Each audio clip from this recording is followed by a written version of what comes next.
My name is Murray Gould, and we're standing in front of the historic Oswego Public Library. The library is in the process of a $8.6 million restoration and expansion.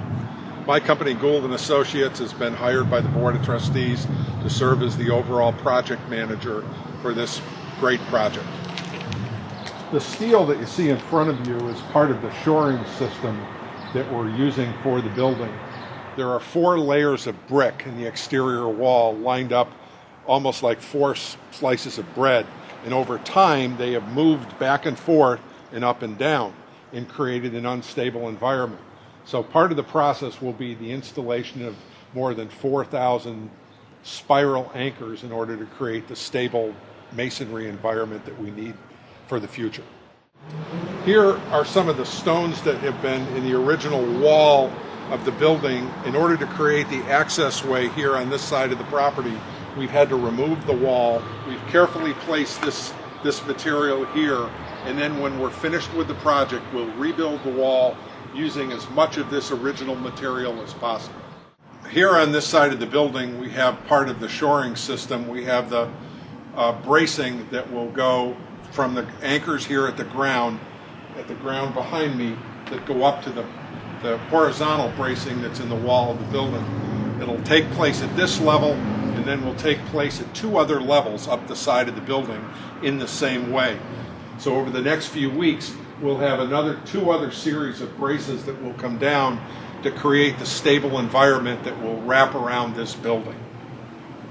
Standing here at the monumental entrance on East 2nd Street, this is the main historic entrance to the library.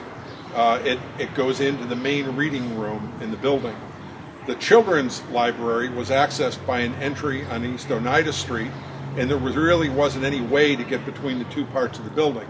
So you had to go one way to get in the children's room, another way to go into the adult section. With our new library is completed, there will be an accessible entrance on East Oneida Street that will have an elevator, so you'll have full accessibility to all parts of the building, in addition to have this main historic entrance as well. Come on in and we'll take a look at the inside of the building. We're entering the main reading room. As part of the process, we'll be taking out all the columns and the beams here that are made of wood and no longer support the create the structural integrity that we need to operate a library. These will all be removed. Large structural steel beams will be installed in its place. The tin ceiling will be reinstalled, and when the building is finished, the public won't even know that there's anything any different in this floor.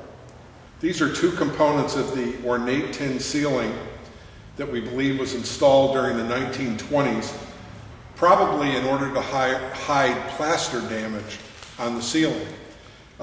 This is a very important part of the historic character of this floor.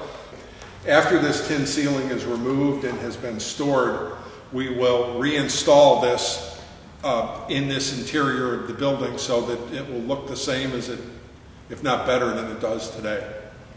The space up in the ceiling over my shoulder is where we remove those 2 components of the tin ceiling.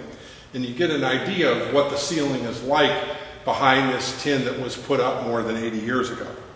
This is one of the spiral anchors or screws that are being placed at 4,000 different locations in the exterior wall of the building in order to create that stable environment that we need. We're here in the stair tower area of the front of the building that we've cut out in order to create the new code-compliant stair tower that we need for exiting in the building. Up here above us is the tower area of the building, and this is one of the areas where we'll be going through some extensive masonry repair in order to stabilize the exterior walls of the building. We're now on the upper level of the building, which most of the public has never even seen because this has never been used. To my left is the railing of the monumental stair that people have seen at the front of the building. The steel trusses that you see behind me were added about 100 years ago. They realized that there were structural deficiencies, so even though it was designed in a scale and size as the main reading room, which is a floor below us, it's essentially stayed an attic. So the engineers devised this truss system in order to mitigate any further structural failure of the building. In the new library, this space will be the new children's room with massive windows that will have spectacular light and beautiful views of the river and the lake. This area is the old children's room. When the new library is completed, this area will be part of the administrative offices. Behind us over here will be the area where the new addition will be built, and there will be holes in the wall to connect to what will be the new vestibule and the new addition, so that we'll have access from one part of the building to another. This is the room where I learned to read many, many years ago. As you can see, this is an example over time where the mortar in this exterior wall has just failed and it literally is turned to powder.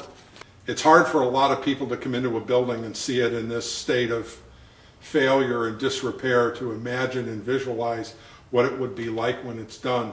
Our company has done so much of this work and we've been able to see buildings be transformed that next year when this library project is finished, I don't think the public will realize until that time how absolutely magnificent this library is going to be for future generations. We're really entering the main construction phase of this project. People will begin to see the great transformation that takes place in this old historic building.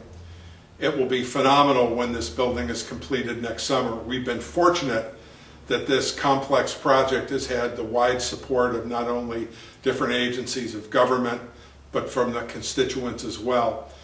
An important part of this, making this a success, is to have a successful capital campaign, and we continue to hope that the public and businesses in the community will still continue to be generous and support this great effort.